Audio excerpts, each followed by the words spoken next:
हैं, जब बहन सच्चे मन से अपने भाई की रक्षा के लिए व्रत करती है तो मृत्यु भी उसका कुछ नहीं बिगाड़ सकती। भाई बहन का यह बंधन केवल खून का नहीं बल्कि जन्मों जन्मों से जुड़ा आत्मीय रिश्ता है। एक और यम और यमुना का प्रेम, जहां बहन ने यमराज को भी अपने घर बुलाकर स्नान और भोजन कराया, और दूसरी ओर एक साधारण बहन जिसने अपने भाई को मृत्यु के मुंह से खींच लाया, अपने प्रेम से, अपनी प्रार्थना से, अपने आंसुओं से। आज की इस कथा में हम सुनेंगे भैया दूज और यम द्वितीया की रहस्यमय कथाएं, जहां बहन की भक्ति ने मृत्यु को भी झुका दिया। यदि आप भी अपने भाइयों से प्रेम करते हैं तो कथा को पूर्ण सुने, जाने इस महत्वपूर्ण दिन के रहस्य को। यम द्वितीया, यह पर्व कार्तिक शुक्ल की द्वितीया को मनाया जाता है। इस दिन बहनें भाई को तिलक लगाकर उनके स्वास्थ्य और दीर्घायु होने की मंगल कामना करती है। बहन भाई को भोजन कराकर, तिलक लगाकर नारियल दे और भाई को भोजन में चावल खिलाने चाहिए। इस दिन भाई का बहन के घर भोजन करने का विशेष महत्व है। भाई भोजन आदि के पश्चात बहन से तिलक करवाते हैं और बहनों को वस्त्र आभूषण आदि उपहार स्वरूप देते हैं। इससे माना जाता है भाइयों की दीर्घायु होती है और उनके जीवन में आए संकट दूर होते हैं। इसी के साथ बहनों के जीवन में भी कुशलता और सुख की समृद्धि होती है। तो आइए सुनते हैं यम द्वितीया की कथा।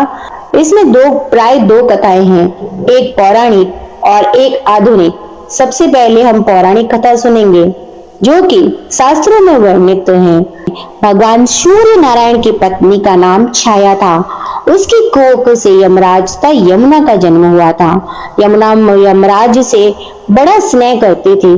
वह उससे बराबर निवेदन करती कि इष्ट मित्रों सहित उसके घर आकर भोजन करो। अपने कार्यों में व्यस्त यमराज बात को टालते रहे। कार्तिक शुक्ल दूज का दिन आया। यमुना ने उस दिन फिर यमराज को भोजन के लिए निमंत्रण देकर उसे अपने घर आने के लिए वचनबद्ध कर लिया। यमराज ने सोचा कि मैं तो प्राणों को हरने वाला हूँ, मुझे कोई भी अपने घर बुलाना नहीं चाहता। बहन जिस सद्भावना से मुझे बुला रही है उसका पालन करना मेरा भी धर्म है। बहन के घर आते समय यमराज ने नरक में निवास करने वाले जीवों को मुक्त कर दिया। यमराज को अपने घर आया देख यमुना की खुशी का ठिकाना नहीं रहा। उसे स्नान कर पूजन करके अनेक व्यंजन परोस कर भोजन कराया। यमुना द्वारा किए गए आतिथ्यों से यमराज जी ने प्रसन्न होकर बहन को वर मांगने का आदेश दिया। यमुना ने कहा, भैया आप प्रतिवर्ष इस दिन मेरे यहाँ आकर भोजन करें। मेरे तरह जो बहन इस दिन अपने भाई को सादर सत्कार करके टीका काढ़े, उसे तुम्हारा भय न रहे।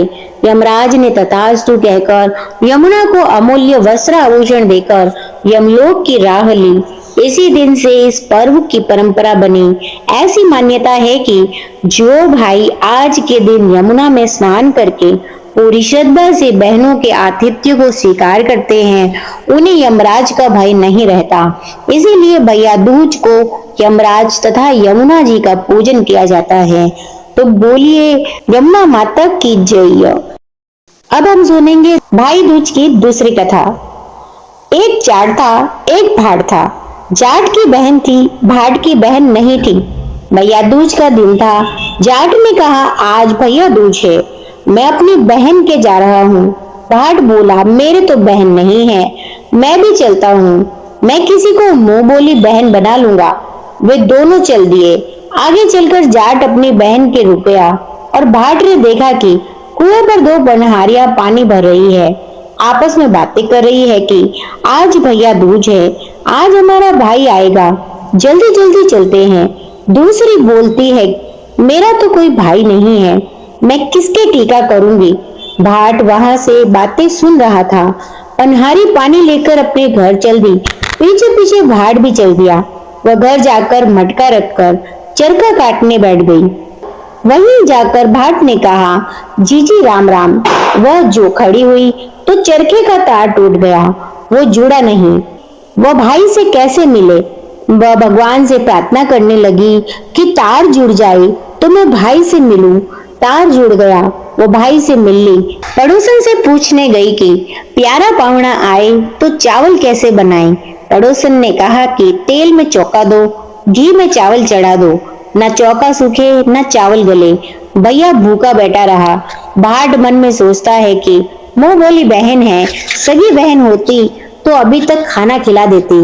इतने में ससुर बाहर से आता है और ससुर कहता है कि कोई अक्लमंद बहू हो तो गोबर मिट्टी से चौका दे और दूध में चावल चढ़ाए तो चौका सूखता जाए और चावल गलते चले जाए, तो प्यारे भाई को खाना खिला दे। और बहन ने ऐसा ही किया। भाई ने फिर खाना खाया। भाई को रहते हुए 3 दिन हो गए। भाई कहता है कि बहन मैं घर जाऊं। बहन मना करती, लेकिन भाई कहता है अब मैं जाऊंगा। वह सास और ननद की चोरी से रात को चावल की पिन्नी पीस कर देती है तो सांप पिस जाता है। पिन्नी भाई को दे देती है। भाई चला जाता है। सुबह उठकर देखती है कि उसमें सांप पिसा हुआ होता है।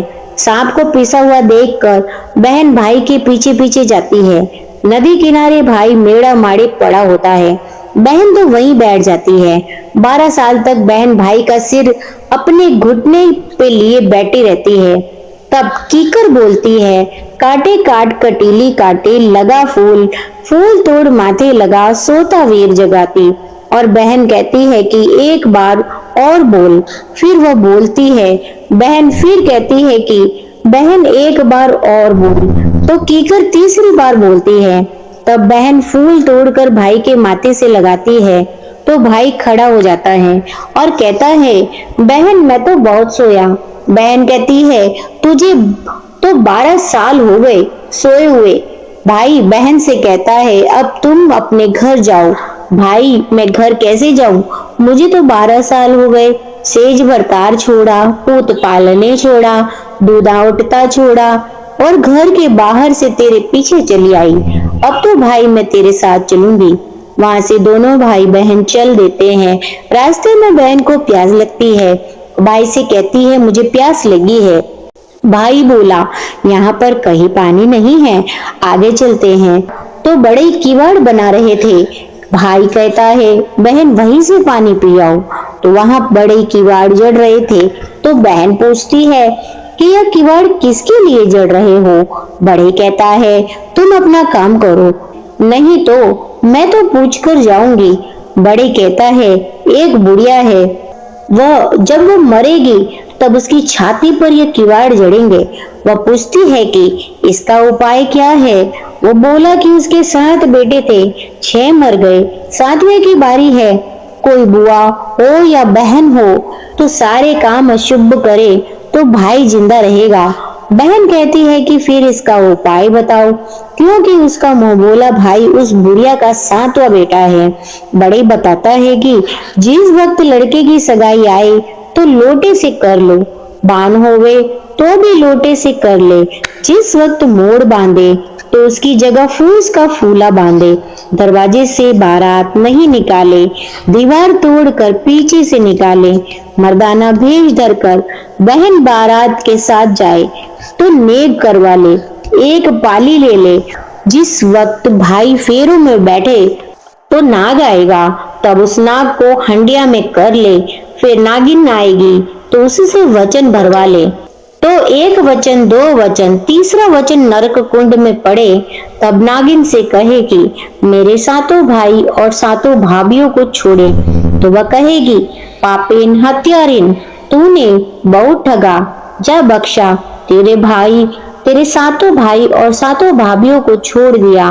बहन ने ऐसा ही किया।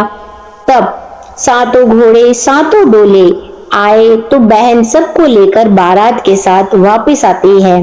बुढ़िया फूस के कुल्ले में जो पड़ी, वह सोचती है जो मेरे होता आया वही होगा। 6 तो मरे। पड़ोसन ने कहा कि तेरे 7 बेटे बहू आ रहे हैं। बुढ़िया कहती है कि तुम हंसी नहीं करोगी तो कौन करेगा। तो वह कहती है कि नहीं नहीं, हम सच कह रहे हैं, तेरी बेटी भी आ रही है।